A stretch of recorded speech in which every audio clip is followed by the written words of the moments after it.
आज हम एक नया टॉपिक डिस्कस करते हैं, कोशिका तथा कोशिका की संरचना।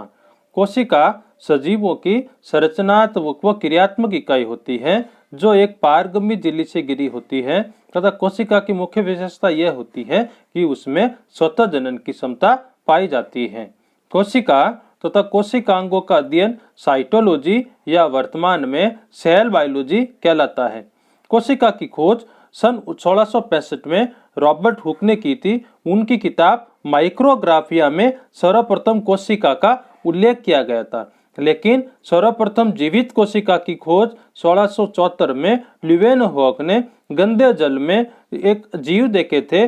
उन्होंने उनको एनिमलक्यूल कहा तथा ये जीवित कोशिका थी। तो सर्वप्रथम कोशिका की खोज रॉबर्ट हुक ने पादप कोशिका में की थी तथा जीवित कोशिका की खोज ल्यूवेनहॉक ने की थी। उसके बाद आता है कोशिका सिद्धांत।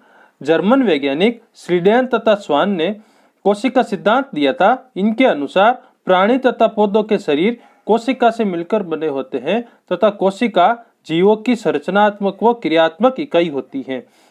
उच्च जीवों में कोशिका स्वतंत्र रूप से कार्य करती है तथा नवीन कोशिका का निर्माण क्रिस्टल बनने की तरह ही होता है। ये तीन सिद्धांत श्रीडेन तथा स्वान ने दिए थे, लेकिन जो तीसरा सिद्धांत था कि नवीन कोशिका का निर्माण क्रिस्टल बनने की बात ही होता है, इस सिद्धांत से पहले ही रुडोल्फ विर्चो ने कोशिका के बनने की विधि को बता दिया था।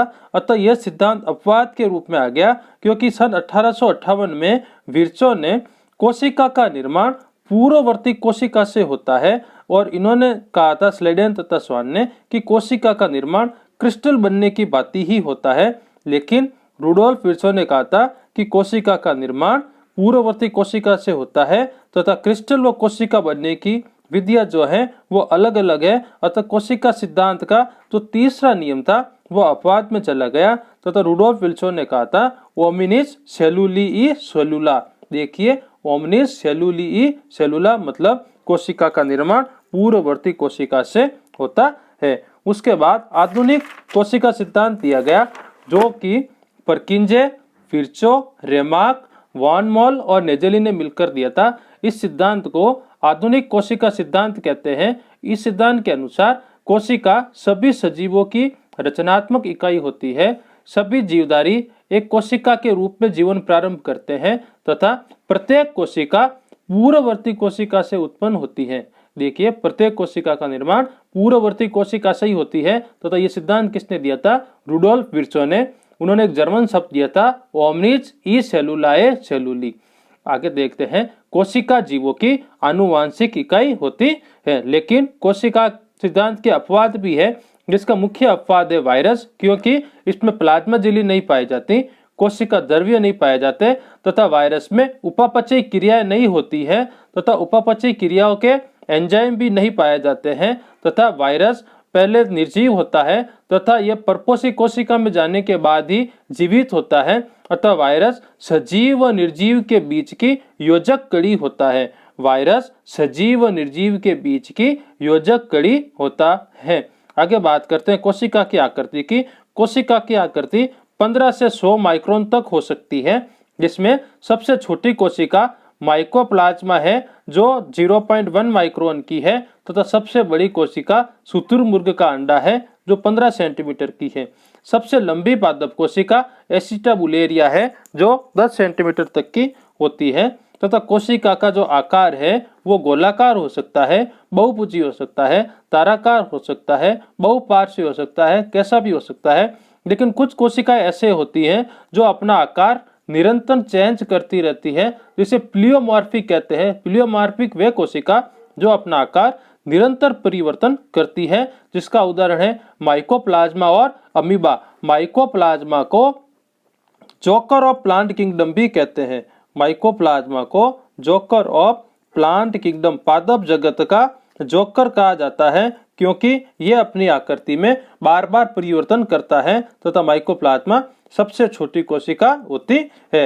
आगे बात करते हैं अपन विभिन्न कोशिका विज्ञान में विभिन्न वैज्ञानिकों का योगदान की कि रॉबर्ट हुक ने कोशिका की खोज की थी तथा ल्यूवेनहॉक ने जीवित कोशिका की खोज की थी। जीवदरियों को पहली बार कोर्टी ने देखा था। तथा पादप कोशिका में केंद्रक को रॉबर्ट ब्राउन ने खोज की थी। कोशिका सिद्धांत को सर्वप्रथम स्लीडिन तथा स्वान ने दिया था तथा प्रोटोप्लाज्म नाम ई परकिंजे ने दिया था। केंद्रक विभाजन तथा पीडीए का अंतरण हाफ मिस्टर ने खोजा था तथा प्रोटोप्लाज्म का महत्व वान मोल ने दिया था। कोशिका की उत्पत्ति पूर्ववर्ती कोशिका से होती है, ओमनिस ई सेलुला ए सेलुली, ये रुडोल्फ विर्चो ने कहा था तथा प्रोटोप्लाज्म का महत्व वान मोल ने बताया था।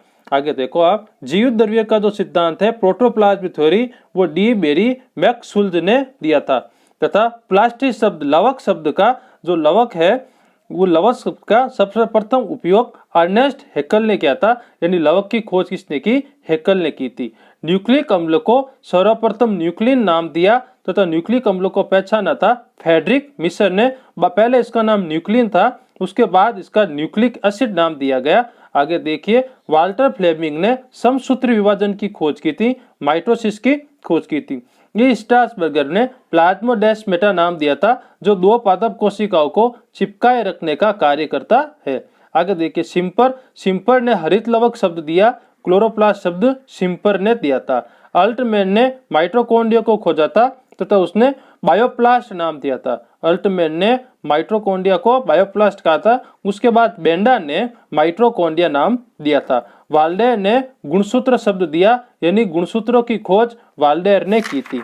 आगे देखते हैं, सभी कोशिका वैज्ञानिक को ले लेते हैं। टी बोवेरी ने सेंट्रोसोम नाम दिया था, तारकाय का नाम टी बोवेरी ने दिया। मैंने आपको बता दिया कि बेंडा ने ही बायोप्लास्ट को माइटोकॉन्ड्रिया कहा था तथा अल्टमान ने जो न्यूक्लिक नाम दिया गया था उसको न्यूक्लिक एसिड नाम दिया। सटन तथा बोवेरी ने क्रोमोसोमल थ्योरी दी थी तथा फार्मर व मुरे ने अर्धसूत्री विभाजन की खोज की थी। अर्धसूत्री विभाजन की खोज फार्मर व मुरे ने की थी। जीन शब्द सर्वप्रथम जॉनसन ने दिया था तथा इलेक्ट्रॉन सूक्ष्मदर्शी की खोज नॉल व रक्सका ने की थी। अंतःपर्दवी जालिका का नाम पोर्टर ने दिया था तथा सेंट्रल डोग्मा सिद्धांत क्रिक ने दिया था। सेंट्रल डोग्मा के अनुसार सेंट्रल डोग्मा डीएनए अपनी सूचना से मिलती है एमआरएनए को, और एमआरएनए क्या करता है? प्रोटीन निर्माण करता है। यह सिद्धांत सेंट्रल डोग्मा कहलाता है तथा सेंट्रल डोग्मा क्रिक ने दिया था। परऑक्सीसोम की खोज टॉलबर्ट ने की थी तथा ओपेरोन मॉडल को जैकब और मोनेड ने बताया था। कई बार परीक्षा में पूछा है कि बारबारा एमसी क्लिंगटन ने जंपिंग जीन की खोज की थी। कूदते हुए जीन की खोज बारबारा एमसी क्लिंगटन ने की थी। लाइसोसोम की खोज डी डवे ने की थी तथा हरगोविंद खुराना ने जेनेटिक कोड या अनुवांशिक कोड को बताया था।